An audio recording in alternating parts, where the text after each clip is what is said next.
So here's what happened today, and I need you to understand how unusual this is, how unprecedented, because what we witnessed this morning wasn't just political theater, it was the actual collapse of a functioning legislature in real time. At 10:42 this morning, the Speaker of the House of Representatives walked off the floor. He left, just left, declared an emergency recess and walked away. And he did it to avoid a vote. Not a vote on some minor procedural matter, a vote that would have exposed what the White House has been hiding about the Greenland scandal and the killing of a nurse in Minneapolis. Speaker Mike Johnson didn't leave because there was a bomb threat. He didn't leave because of a medical emergency. He left because he was about to lose, and rather than let democracy happen, he turned off the lights and went home. If you're watching the C-SPAN feed right now, you're seeing an empty chamber, you're seeing abandoned desks, you're seeing chaos. But here's the thing, the chaos is the point. The chaos is the strategy. Because when you can't win the argument, you burn down the room where the argument happens. Let me back up. Let me show you how we got here. For the past week, a group of Republican members of Congress have been watching their political futures disintegrate. These aren't radicals. These aren't progressives. These are Republicans who represent districts that Joe Biden won in 2020. Swing districts, purple districts, districts where voters are paying attention to what's happening in Washington. And what they've been seeing is bad. Really bad. They watched the Japan bond market crash, wipe out retirement savings. They watched the Greenland real estate scheme bilk investors. They watched federal agents shoot and kill a nurse named Sarah Jenkins. And they watched their poll numbers collapse. So 20 of them went to Speaker Johnson on Thursday night. According to sources who were in the room, it got heated. Representative Mike Lawler from New York reportedly slammed his hand on the desk. He told Johnson they were being slaughtered. He said the president was a liability. He said if they didn't get a vote on an inquiry, they would lose the House in November. Johnson said no. He told them to hold the line. He told them it was all propaganda. He quoted scripture. He invoked loyalty to the president. But then something changed. Vice President J.D. Vance got caught on tape calling the administration a suicide pact. And when these 20 Republicans heard that even the vice president was jumping ship, they realized they were being left to drown. So they did something remarkable. They cut a deal with Democratic leader Hakeem Jeffries. They agreed to sign what's called a discharge petition. This is a parliamentary tool that forces a bill to the floor even if the speaker opposes it. You need 218 signatures, a majority of the House. They had them, all the Democrats plus these 20 Republicans. 218 votes to compel the White House to turn over the evidence, the Greenland emails, the DHS logs about the nurse shooting, everything. This morning, they walked onto the House floor ready to execute the plan. They had the petition in hand. They had the votes. They had the rules on their side, and Mike Johnson saw them coming. What he did next was technically legal, but it was political suicide. Under House rules, the Speaker can declare an emergency recess if there's a threat to safety or order. This rule is meant for bomb threats, for 9/11 type scenarios, for actual emergencies. Johnson used it to avoid losing a vote. At 10:40, Representative Tony Gonzalez from Texas stood up to be recognized. He was holding the discharge petition. Johnson wouldn't look at him. The cameras caught Johnson's eyes darting around the room. He looked trapped. He looked scared. He turned to the parliamentarian, whispered something, then slammed the gavel so hard it echoed through the microphone. The chair declares the House in recess, subject to the call of the chair, due to a breakdown in decorum. There was no breakdown in decorum. The room was silent. He made it up. He manufactured a crisis to justify shutting down the People's House. Then he walked off the podium, and the room exploded. Democratic Whip Catherine Clark shouted that he was obstructing justice, but it was the Republicans who were loudest. Representative Thomas Massey from Kentucky, a libertarian who hates executive overreach, was yelling at Johnson to come back. He said you can't suspend the Constitution because you're scared of a vote, but Johnson was already gone, and by adjourning subject to the call of the chair, he effectively sent everyone home indefinitely. The House cannot meet, cannot vote, cannot issue subpoenas, not until Johnson decides to come back. He bought Trump time. But he did it by breaking the institution. Now, why would Johnson do this? Why would he destroy his own speakership to protect the president? According to sources in the Speaker's office, Johnson got a phone call at 10:30 this morning, 10 minutes before he declared the recess. The caller was Donald Trump. A staffer who overheard the call told Axios that Trump gave Johnson an ultimatum. If you let that vote happen, I will destroy you. I will call you weak. I will primary you. I will ruin your life. Shut it down. Use the rule. Do it now. Mike Johnson is a true believer. He thinks his speakership is divinely ordained, but he also knows his power comes from Trump's base. If Trump turns on him, he's done. So he chose the king over the Constitution. But here's the problem with this strategy. By shutting down the House, they've drawn massive attention to the thing they wanted to hide. If they just let the vote happen, maybe it fails. Maybe it drags on for weeks and becomes boring news. But by fleeing the chamber, it looks like guilt. It looks like a confession. The headline isn't House Debates Inquiry. The headline is Speaker Flees to Protect Trump. And here's where it gets really interesting. The House is technically in recess. The cameras are supposed to be off. But C-SPAN kept them rolling. They said the public interest outweighed House rules. So since Johnson left, the Democrats and the rebel Republicans have stayed in the chamber. They're holding what amounts to a shadow session. Hakeem Jeffries is standing in the well of the House without a microphone, reading the Greenland emails into the public record. He's reading the evidence of potential crimes. And because the House isn't officially in session, nobody can rule him out of order. CNN is carrying it live. MSNBC is carrying it live. Even Fox News is carrying it live. The visual is striking. An empty speaker's chair, a unified opposition reading evidence of wrongdoing. It looks like a government in exile within its own capital. Representative Jamie Raskin just said something that should chill you. He said, "The speaker has fled. The president is hiding. The vice president is plotting. We are the only functioning branch of government left."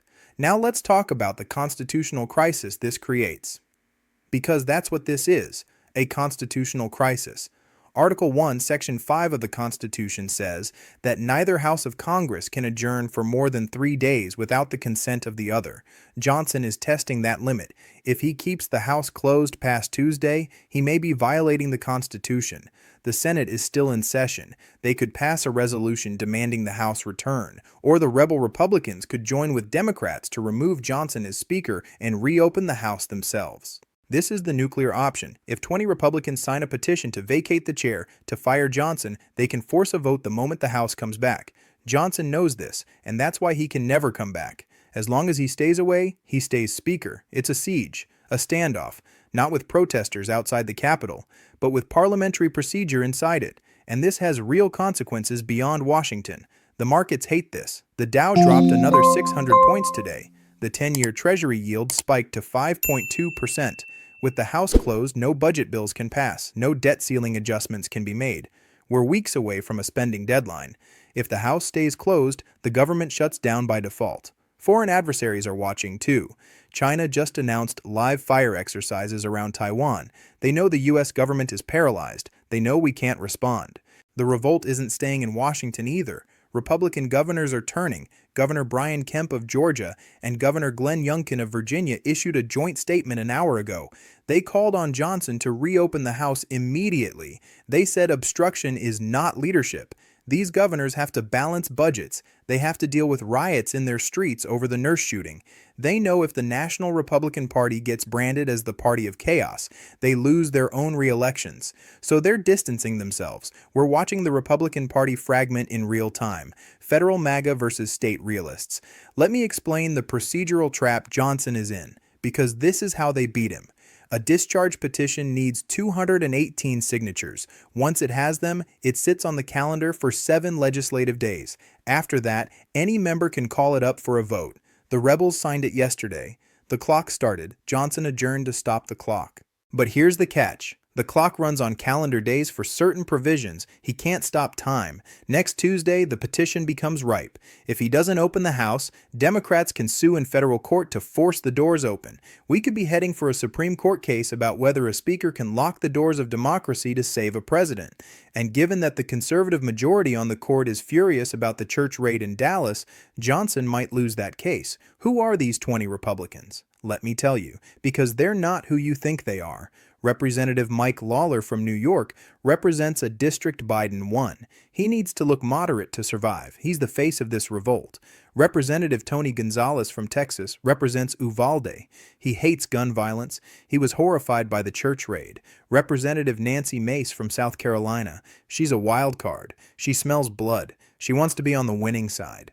These aren't never-Trumpers like Liz Cheney. These are survivalists. They stuck with Trump through 2 impeachments. but they won't stick with him through a Ponzi scheme and a murder cover-up. Their defection tells you the ship is sinking. As we head into the weekend, the image everyone will remember is that empty speaker's chair. It's the defining symbol of this moment. The chair is empty because the leader is afraid of the truth. The chamber is silent because debate has been censored.